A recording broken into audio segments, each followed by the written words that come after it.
Hello, everyone, and welcome to another episode of Fertility Docs Uncensored. I am Dr. Carrie Bedient from the Fertility Center of Las Vegas, and I am joined by my two fantastically fantabulous, sorry, can't come up with another F word. It's been a long day in That's clinic, and probably a good thing. the only F words that I can come up with are probably terribly inappropriate. And I know that we're uncensored, but I feel like that's kind of a rough way to start off an episode. So I'm joined by Dr. Abby Eblen of Nashville Fertility Center Hey, everybody. and Dr. Susan Hudson from Texas Fertility Center. Hello, everyone. How you guys doing on this beautiful post-clinic evening? It's good. It's good. We usually record a little earlier in the day than we are right now, so I think we're a little crazy, but that's all good. Yeah, all the brain cells aren't quite firing for me right now. So hopefully they'll wake up a little bit as we go along. Well, Susan, you just scarfed dinner, and I'm assuming Abby, you may or may not have eaten yet if you just walked in, and I No, certainly haven't I yet. got So, takeout on the way home because my husband had something to do tonight, so I just got takeout on the way home. So I scarfed it too, but I didn't scarf as quickly as Susan, I don't think. I had a little time. so I am currently obsessed with food because I'm starving and I haven't eaten dinner yet. And so, what is the best, most memorable dining experience you've had? Where was it? Why was it so memorable? What I've makes got a it good one. I've got a good one. okay? You go, Susan. You go. So my most memorable dining experience was probably about 15 years ago in New Orleans. Hmm. And my husband and I had gone to Emerald's. And Hmm. Oh, wow. we were, young and going to go see everything. And as some of y'all may know, I have celiac, so I have to eat gluten-free food. And eating gluten-free food right now in 2024 is so much easier than it was 15 years ago, especially in New Orleans, where Hmm. everything's fried or bread or roux. And so I had been struggling a little bit when we were there, and we had made reservations just to have a special night out. And we walk in, and it was so funny because, like, first of all, you walk in the door, and there's people at the hostess stand, and we walk in, and they're like, "Hi, Mr. and Mrs. Hudson." Like, we didn't tell them who we were, but Whoa. it was like they had a reservation at a certain time, and they knew the people walking in were those people. So that was the first thing I was like, "Ooh, this is kind of cool." Then we get seated, and we go through and decide what to order. And I'm trying to be very persistent about, please make sure my food is gluten free, no cross contamination, all this type of thing. They're like, no problem, no problem, we've got it taken care of. Well, then they bring out this dish, and it had three sauces. Okay. And you guys have eaten with me, and you know that sauces are usually kind of scary in my world because You never know what you're going to get in your sauce, right? especially in New Orleans, I was like, okay, so you gave me three sauces. Which one can I actually eat? And they're like, oh, no, no, no, they're all gluten free. And I'm like, oh, no, seriously, like, kind of funny, but can y'all go double check this? And they're like, oh, no, it was. And it was everything they served was amazing, wonderful, gluten free. Oh, It was, wow. it was a beautiful, beautiful experience. Well, come to find out, I believe one of Emerald's children has celiac. Oh, wow. So they're very, Oh. very cognizant, and I didn't know that at this time, but I have since learned this, that they're very cognizant about gluten-free, celiac, and everything like that. And so that was probably one of the most amazing dining experiences of my life. Just everything from the moment we walked into the door. I mean, I even had dessert. I mean, I don't get to have dessert many You places. never get to eat dessert Yeah. Uh-uh. And so, from the um, woman who is usually eating your dessert. Never get dessert. so, but it was a beautiful experience. What about you guys? You go, Carrie. What was your most memorable dining experience? So You live in Las Vegas. You have lots of potential memorable dining experiences, right? I do, but none of those are the one that's coming to mind right now. The one that's coming to mind is in, let me think about this, 2017. and it was in like April, and I had just been to Dallas and had just taken my oral boards. Ooh, Oh, you deserve a good And meal after that one. oh yeah. so I was, as soon as I could get out of the hotel and get out of the city, I did, because I'm The sure, Melrose Hotel in Dallas. The yep, Melrose Hotel, it right? was Melrose Hotel. And as soon as I could get out, I did, because I'm sure Dallas is a lovely city, but the only two times I've spent any amount of time in there were for board Board exams. exams. Yeah. And so now, like, I drive through or fly through Dallas and I get a little nauseated. Uh, and so I got to the airport, and I don't even remember. It was some Mexican restaurant in the airport. And I sat down and I had a huge, it was like I think it was a burrito with sauce. So maybe an enchilada. I don't know. It was some delicious, I don't even remember what it was. I may or may not have ordered a really strong margarita because I'm like, I'm going to forget this day. Um, and I just remember sitting there being delighted that I was done. And I never eat in airports because it's more expensive. And never, I mean, I had at that point had been a student and a trainee forever and ever. And I felt like I was splurging and I was treating myself because I got to eat at an airport restaurant and have an adult beverage and just did it. I didn't even look at the prices. I just did it. It was well-earned dinner. Yeah. Yeah. So it's funny that that's what pops up in my brain as a really memorable meal, because oral I boards. do remember the overwhelming sense of euphoria and relief when you walk out that door of taking your boards and you're like, Oh, it's done Yeah. and there's nothing I can do about it, but it's over. I don't have, hopefully never have to study for this like this ever again. Yeah. Abby, can you Oh, think of anything, or are well, you I was trying to right from think. your One of head? the more memorable things I can think of is I remember one time a few years ago, it was like this time of year, like, or it was like January, February, somewhere in there when it was cold and yucky outside. And I remember on my computer screen came a picture of this town. And I just remember thinking, that is so pretty. It looks like a postcard. I just want to be there. And it was Portofino, Italy. So fast forward a few years ago, we went to the Amalfi Coast, and one of the cities we visited was Portofino. And it is just the most magical place. You really look at you just look around, and you're like, I'm walking around in a postcard. This is so cool. And so we ate lunch, and Portofino, most of it is a cart path. I mean, you can't really drive around it. You have to walk everywhere. But when you walk in Portofino, you keep going up, up, and up these winding, beautiful, like have all these beautiful flowers coming down. And when you get to the top, like you look down on the beach and you see these little tiny itty bitty red umbrellas. I mean, it's just, you're so high up. It just seems so bizarre that you can look down and see something so tiny that you've walked up or walked from. So anyway, we ate lunch there and just overlooking the beautiful sea and the little tiny red umbrellas. It felt magical. It was such a cool, and we ate obviously a great meal because it was Italy. It's the country of Italy. So it was just a really magical time. that's awesome. That's fabulous. Good. All right. Well, now that I'm even hungrier, Susan, do we have questions? We do. We do. Okay. The first one is, hello, love your podcast. Thank you. My question is concerning cervical mucus around the fertile window. I get it a lot, like a lot. I also get it for about a week prior to ovulating. Is too much fertile cervical mucus bad for sperm? My husband has 3% morphology and has slow progressive swimmers. The other numbers are fine.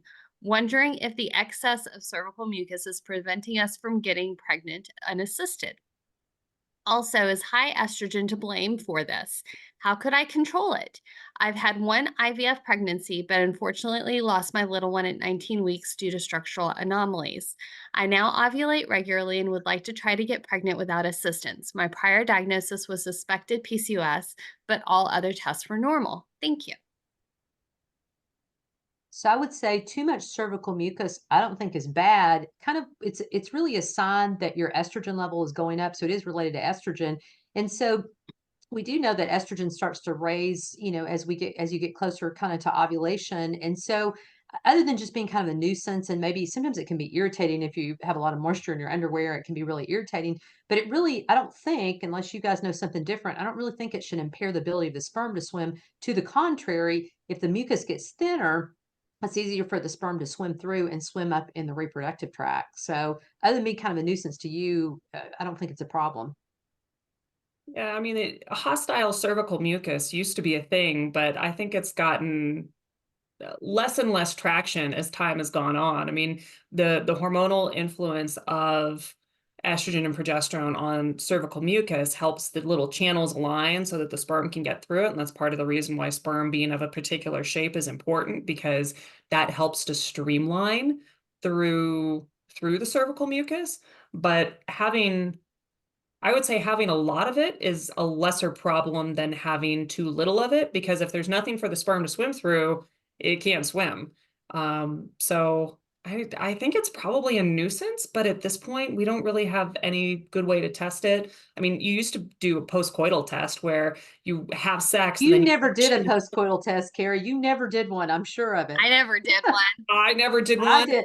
I but did I them, listen to you when you talk and you and have they were done worthless. it. And like, I can't imagine having sex, rushing to the doctor's office I and then know. Within leaning 4 back hours. and putting your feet up in stirrups and going, all right, doc, check it out. Testing And they for did. Spenbarkite.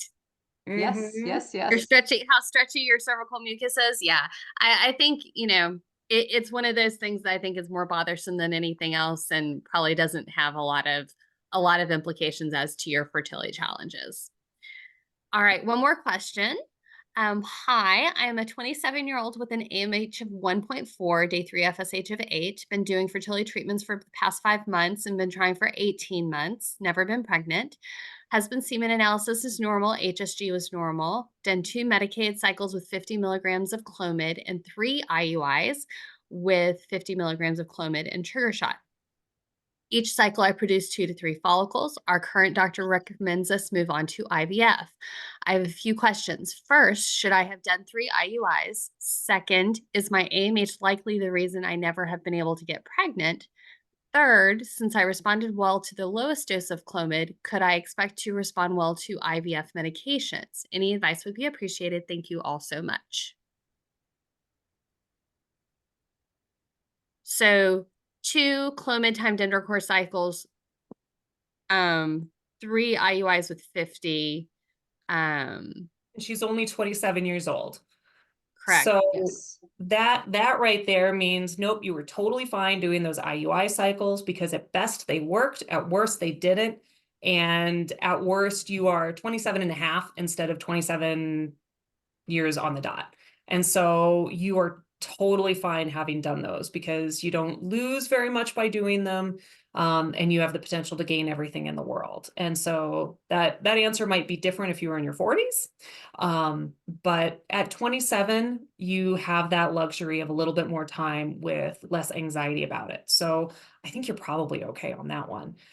With respect to responding to medications, it's always reassuring when someone responds to Clomid and gets a couple of follicles like that. I don't think your AMH is too problematic. It's 1.4. It's not like it's 0.4.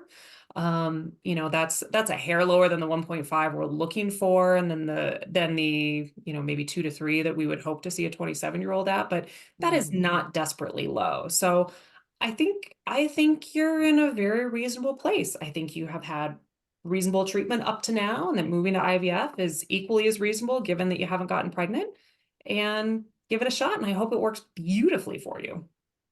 Yeah, and just remember that even if everything goes perfectly with oral medicine and IUI, it's going to work maybe 10% of the time. So unfortunately, 90% of the time when you do a Clomid IUI cycle, it's not going to work. So just because it hasn't worked in 3, I guess she had 3 Clomid IUI cycles, doesn't necessarily mean you're going to have a bad outcome with IVF. I mean, like Carrie said, you're 27, and 27-year-olds, even if you didn't have that many eggs, which I think you'll probably do fine based on your AMH, they're still 27-year-old eggs, and those eggs are much, much better than somebody that's several years older than you. They do better. They fertilize better, they grow better, and they just do better overall. So even if you didn't have a high egg yield with IVF, your age is definitely going to be on your side. Completely agree. All right. So now that we have gone through our questions, the big topic of today is, drum roll please, how to choose an REI. And That's a big question. That's like, It it's is. It's huge. hard. It's huge. I mean, it's not necessarily quite as big as who you're going to spend the rest of your life with, but it's who you're going to spend the next several months with.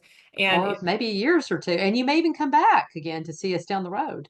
I have some patients who just emailed me that they were some of my very first pregnancies after I got out of fellowship, and we're now like, I don't know, 9 years, whatever later. And so you stick with these people for a while. And so first of all, what is REI besides the sporting goods store?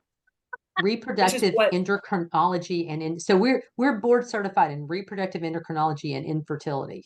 Yes. So that's what it stands for. what's reproductive endocrinology? We can all figure out the infertility, but what's repro endo?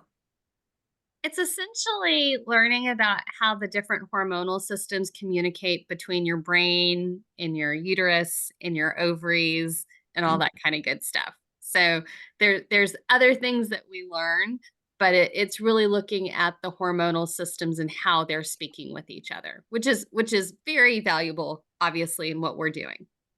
And one of the things too that we learn, and not as many people tend to go this direction, but some people do, is we can do reproductive surgery. So sometimes we see, younger patients that have reproductive malformations. We operate on people that have issues related to fertility, like endometriosis and fibroids and things like that. So that's another component of what your fertility doctor can do.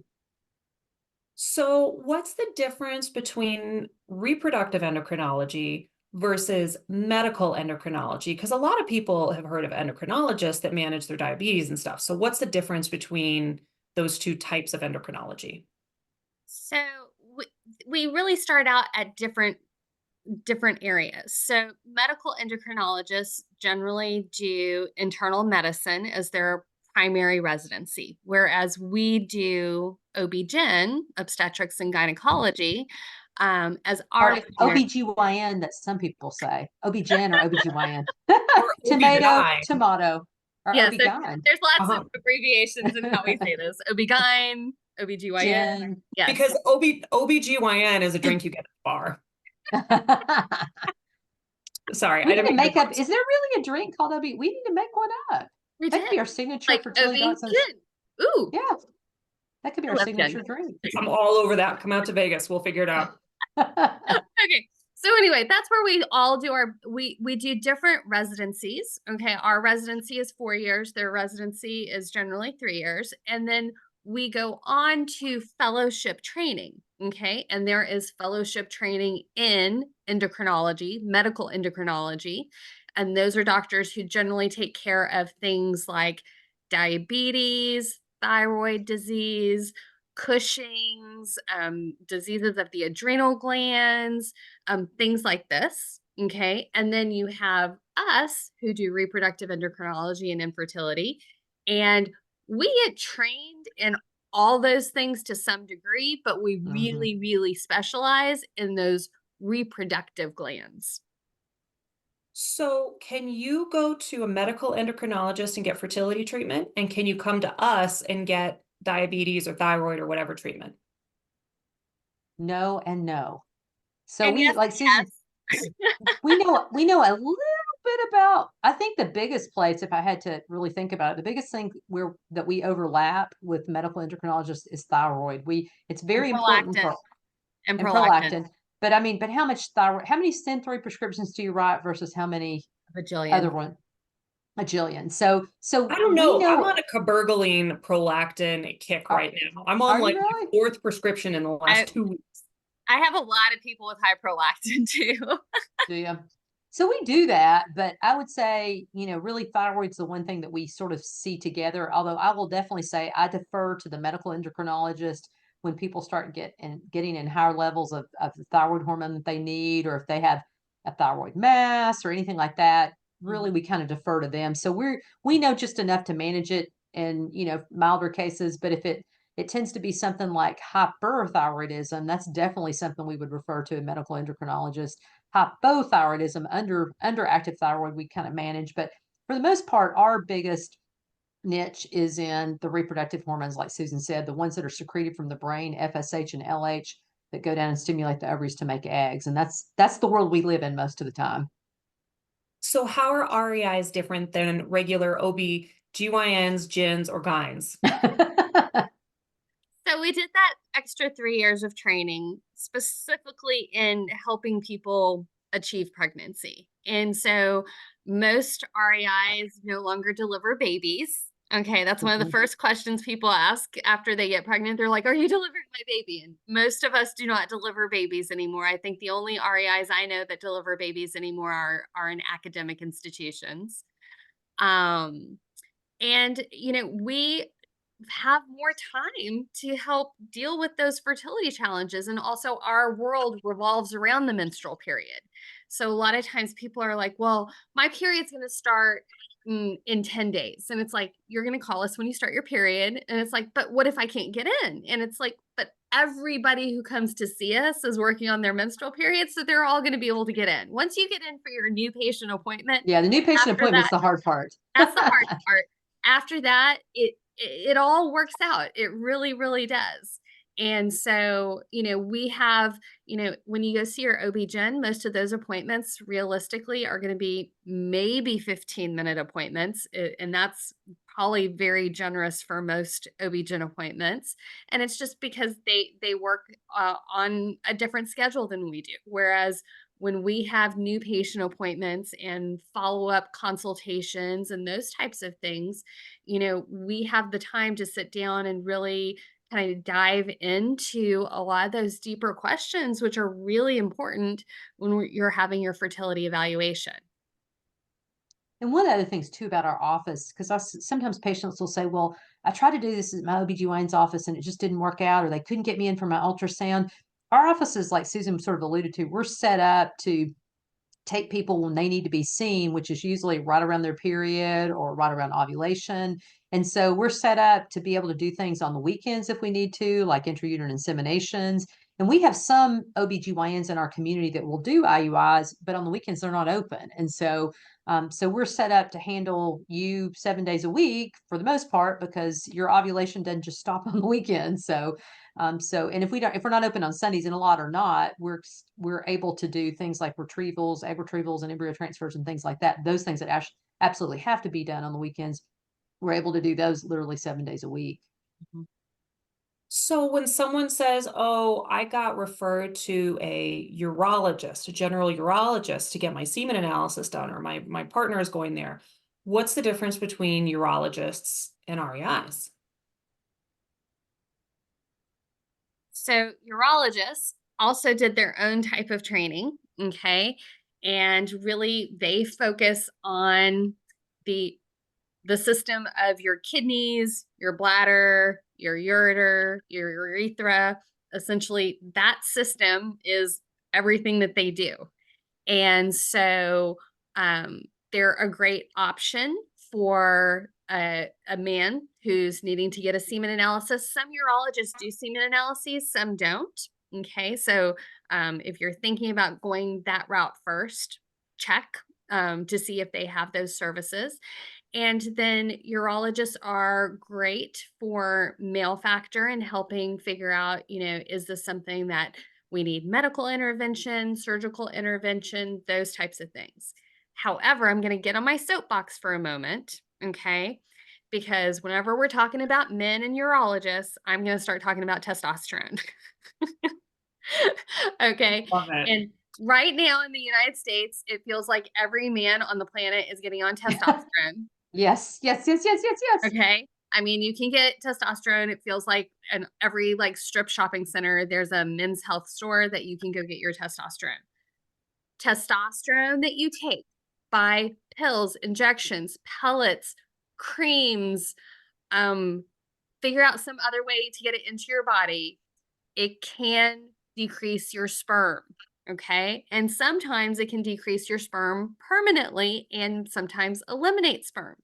So if you have low testosterone and if you are needing help with that, make sure you go see a urologist that has an interest, ideally, some additional training in fertility to make sure you're either if you have to take testosterone, that you're taking the other medications with it to help protect how your brain and your testicles talk to each other, or consider other options like Clomid, which could help you um, build up your own testosterone levels within your body, which that's okay, but just taking plain old testosterone, it's not good for the swimmers. Well, one thing I'd say about urologists too, some urologists have subspecialty training in infertility. And I think urologists are just sort of coming on the scene with that. There's not a lot of reproductive urologists out there. But if you have a choice of going to a reproductive urologist, not endocrinologist, that's where you want to go because urologists are just like other physicians. You know, sometimes they're really focused on operating on the kidney or really focused on surgical aspects of urology, and maybe you're not quite as interested in hormones and male reproduction, and really it's more of a hormonal bent of the if the urologist likes to do that.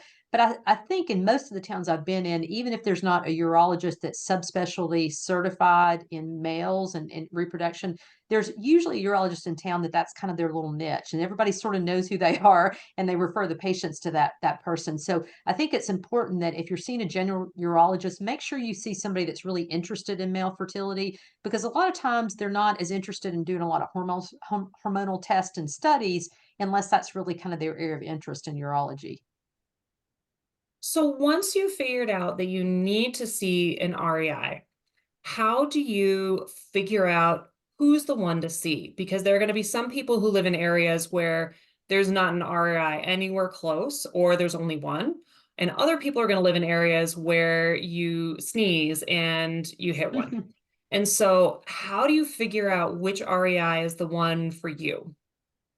That is a very complicated question. There's no specific right answer, but I think we can give you some ideas of things to consider that will help you figure out who's going to be the right REI for you. One thing, unfortunately or fortunately, is you should probably check out your insurance, okay? Because fertility testing and fertility treatment can be pretty pricey, okay? And more insurances are covering testing and treatment. In Texas, and I know it varies regionally, and we can all share kind of what our distribution is. I would say probably most insurances in Texas cover diagnosis, so the testing stuff. And I would say probably now over half of the insurances have some treatment coverage. And that can vary from a little bit to a whole lot. But that's an important thing to look at. So if your insurance does cover it, there are likely reproductive endocrinologists or REIs that are listed on your policy that you would need to probably put at the top of your list. Yeah, and I would say just the good old word of mouth. I mean, you know, chances are if you're reproductive age, you probably have some friends that have either gone through infertility treatments or are going through fertility treatments. I think there's nothing wrong with Google. There's nothing wrong with looking at Yelp reviews, but as we've talked about before, a lot of times the people that put reviews out there are people that are not particularly happy, and it may or may not have anything to do with the expertise or how good their reproductive endocrinologist is. I mean, some people are just unhappy, and that's kind of how they vent. And so I kind of I'm used to it now, but I used to kind of laugh when this first started a few years ago when I would see people and we would say under our physician information, you know, how did you find us? And I used to laugh when I would see like Google or the internet, and I thought, oh my gosh, I would never pick a doctor through Google or through the internet. But I do think that's more the norm now. But I just think you have to be wary of what you see on the internet because what you see out there really may not reflect the expertise of your physician, the training of your physician, or you know how good they really treat the majority of their patients. And so if you have a friend that's done it, or ask them who they've seen and what kind of experience they had. So when you are looking for someone, and this is particularly important when you aren't in the medical field, so you don't necessarily have that inherent knowledge of what is a residency and a fellowship and board exams and all of that. What are the buzzwords in looking at someone's bio where they say what they've done training wise and the groups they're a part of and all of those things? Like, what are the key things that you really need to look for an REI to make sure that you're going to someone who's got the credentials you think they have? So the first thing I would say is make sure they're actually an REI. Yes. Okay. because I even recently was looking at some websites and somebody was talking about themselves being a fertility specialist, and they were a Mhm. fertility specialist in their realm. Okay. And their realm happened to be in acupuncture medicine. But I can say when you looked at their initial information, it looked like they were a medical doctor who had reproductive endocrinology training, and that was not the case. So, you know, make sure that they're an MD or a DO, somebody who has a medical degree and has been through training for fertility. I think, I mean, it sounds so basic, but it really is an important part. Well, and it's hard in this day and age. Sometimes you start looking at things, and like you said, kind of the wording can be confusing. So I've also seen people who say that they're, an OBGYN and they're interested in infertility and there's nothing wrong with seeing somebody like that. But, if you're going to see that person for donor eggs or donor embryos or for IVF, general OBGYNs are not able to do that. And so you really want to make sure that it's a board certified OBG or a board certified reproductive endocrinologist. And I was trying to remember on the ASRM website, so the American Society for Reproductive Medicine is sort of our governing body. There's actually an area where you can look for a physician in your state. And so it will list the board certified reproductive endocrinologist in the state that you're in or the state you're interested in. And that will kind of at least be a starting point. It may not be that you pick somebody from that, but that'll at least give you an idea because there's not that many of us around, actually. There's a pretty low number. And particularly, even if you're in a larger city, there may be a few, 5 or 6 or 7, but there's not going to be the same number of reproductive endocrinologists in the city as there would be primary care doctors or, OBGYNs or people like that. So at least if you get that information from the American Society for Reproductive Medicine website, you'll at least have a starting point. So in their bio, you should be able to see very clearly. They did OBGYN residency at this place. They did reproductive endocrinology and infertility fellowship at this place.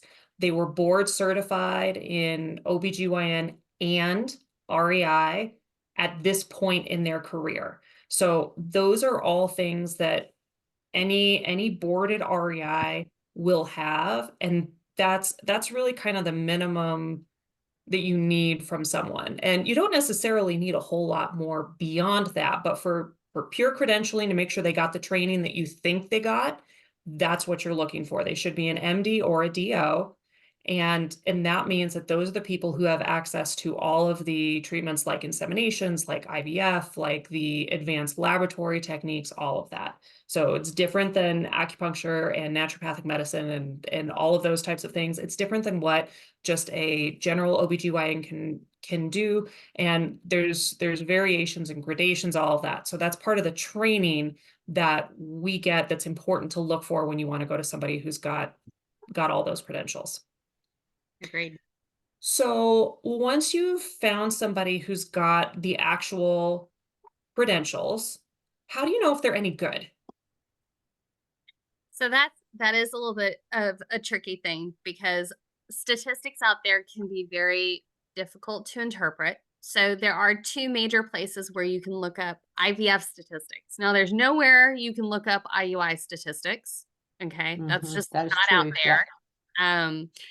But when we look at IVF statistics, those statistics are curated through 2 different entities. One is CDC, Center for Disease Control, and also SART, which stands for, I don't want to mess this one up. So Society for Assisted Reproductive Technology. Technologies. good stuff. So SART.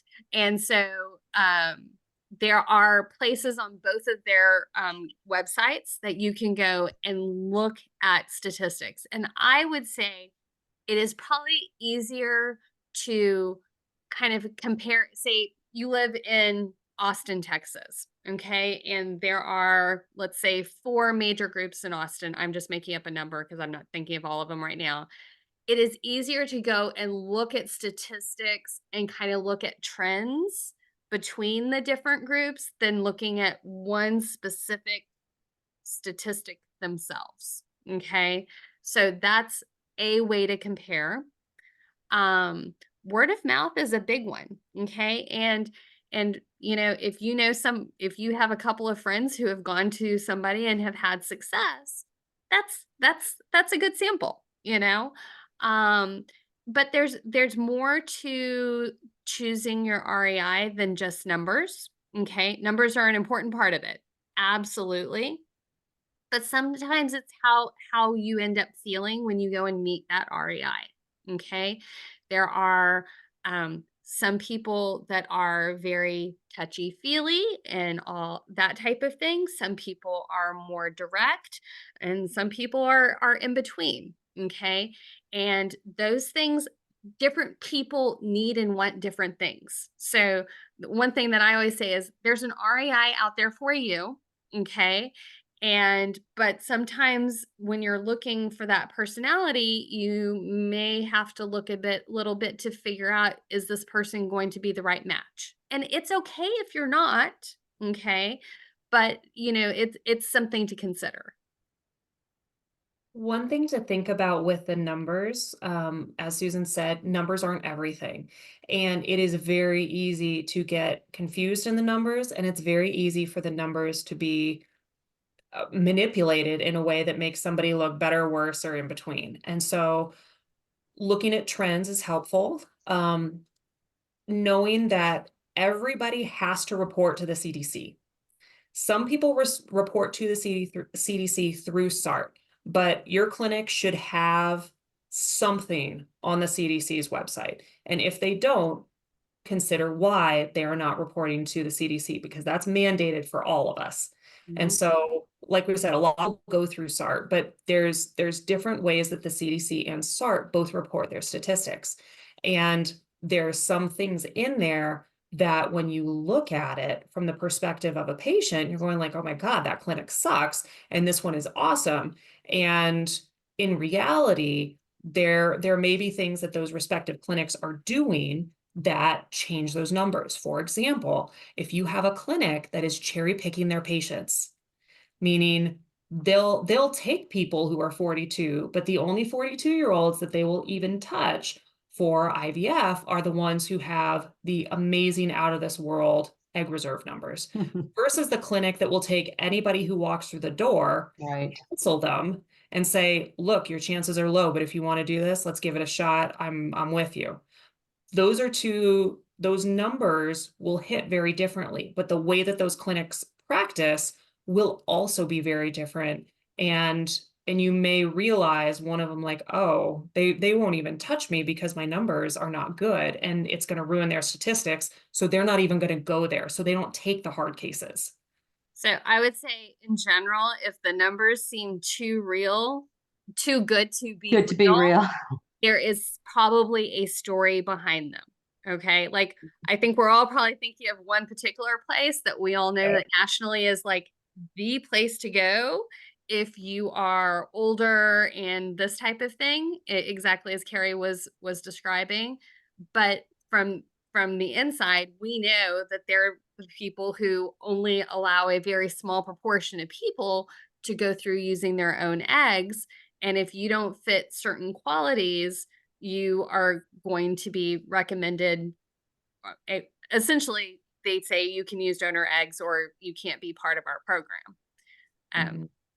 And it's true. I actually called this place when I was trying to do fertility myself, and that's what they told me. Oh, wow. Oh, wow. Yeah, and I would say, you know, IVF is not the only service we provide, and I think sometimes it may just be a good idea for you to schedule an appointment with the doctor. Just see how you feel with the doctor, see how they make you feel, see if it's a place that you think you can fit in. And you know, maybe IVF may be on your horizon, maybe it might not be, because there are other treatments that we do. And so I think the best way to really know what's going to work for you is just schedule an appointment, see how you feel, see what the communication is between you and the nursing staff and you and the physician, and you know, just see if it's a place you think that you would fit in well when you go there. So one of the kind of bright things of what COVID-19 brought around was telemedicine. Oh And yeah, And that's a good so thought. I think that actually opened up the world for a lot of people who previously didn't have access to fertility care. And so if you have, if you're in an area that is more remote and you don't have a fertility doctor that's super close or something like that, ask about telemedicine visits. More and more places do. I mean, not every fertility doctor does telemedicine. Some people do more than others. And but that's another option to help you be able to gain access to more individuals. And for a lot of us who do a lot of telemedicine, we know how to work the system to figure out, all right, this is what I can do for you from a distance. This is what you need to work with your local OBGYN for. And usually most people have a local doc that's more than willing to help them get through this from a distance. And so telemedicine is super, super helpful. Now, let's say you go to see someone and they're fine, but they're not the right fit for you. How do you go about a second opinion? Well, I mean, it's pretty easy. I mean, it's not like you have to get permission from the doctor you've already seen. If you just don't like the doctor you've seen or you want to check things out somewhere else, just schedule another appointment there. You don't really even, I mean, you don't honestly have to tell the other doctor that you've been somewhere else. Although generally we ask a lot of probing questions and we eventually figure it out. We're like, now, how did you get that IUI done then? Who did you see for that? So we'll eventually figure it out. And it's okay to say, I just met this doctor. I didn't fit with them. I'm just checking out to see if this is a good fit for me. And I think the only way you really know is if you talk to the people and you have access to their practice and you see how they function. So another thing to know is also if you want a second opinion, you don't necessarily have to leave that practice. So we all have different personalities. And so if you're changing because, you like the general practice, like the staff and everybody else is fine, you're just like, maybe I will, mesh better with Dr. So and so because I've heard certain things about that person. Um, Usually within clinics, you'll be able to potentially get a second opinion or switch to another doctor.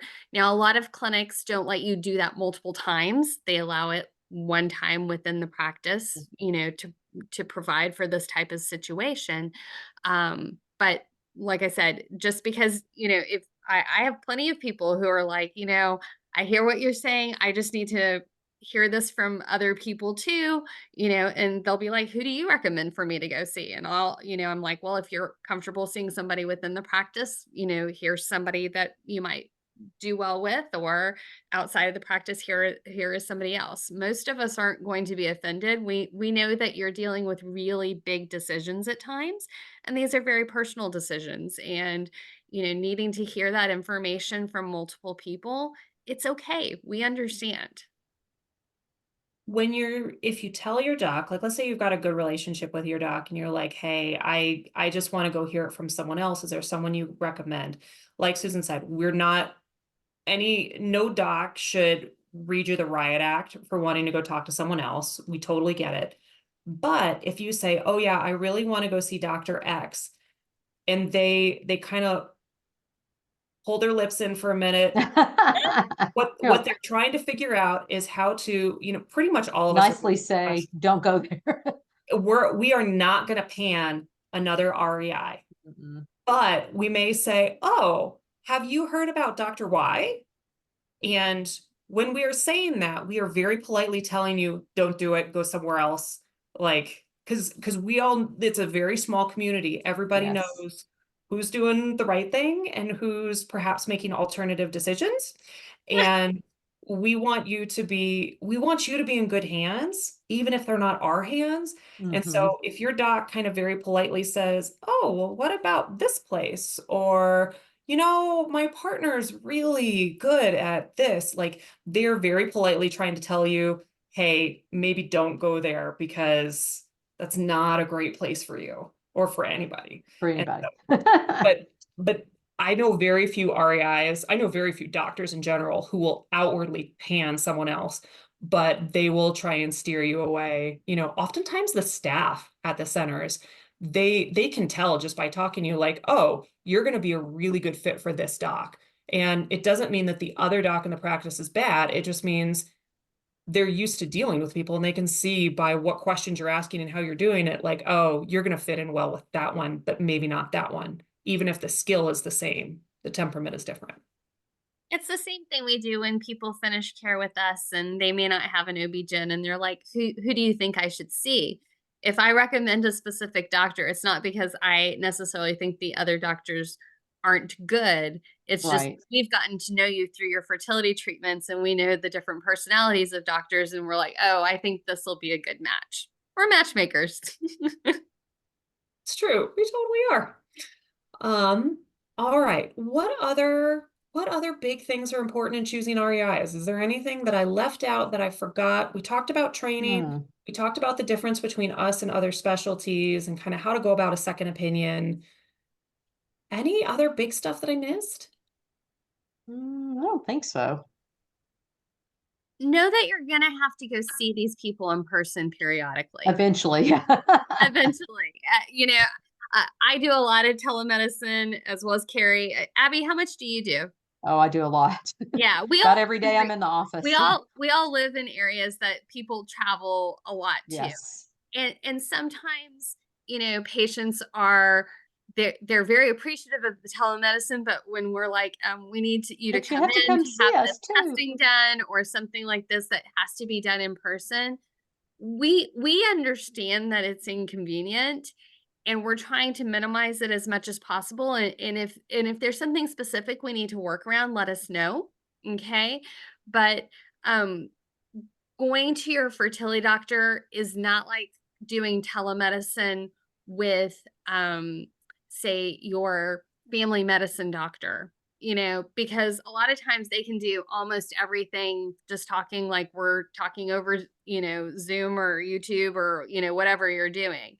And so you're going to have to go in to see them periodically. So if you are traveling, make sure you're looking to travel at a place that is as convenient as possible or that it's going to be a reasonable thing for you. Perfect. All right. Well, it was lovely to see you girls tonight, in addition to make a new episode. To our audience, thank you so much for listening. Be sure to tune in next week for more. Be sure to subscribe, leave us a review on Apple Podcasts. We'd love to hear from you. We're on Instagram, Facebook, YouTube. Hop on by, leave us a like or a follow or say hello. If you need to resubscribe, please do that. Apple changes their paradigm all the time. And so we don't want you to miss out on a single hot minute with us. Hot minute with us. That's right. So you can also visit us on fertility.suncensored.com to submit specific questions, and all questions will be answered on our Ask the Doc segment. Leave us episode ideas. We are always trying to think of what we're going to do for our next episode. So we would love to hear your ideas. Don't hold back, and we'll see you soon. As always, this podcast is intended for entertainment and it's not a substitute for medical advice from your own physician. All right, we'll talk to you soon. Bye. Bye.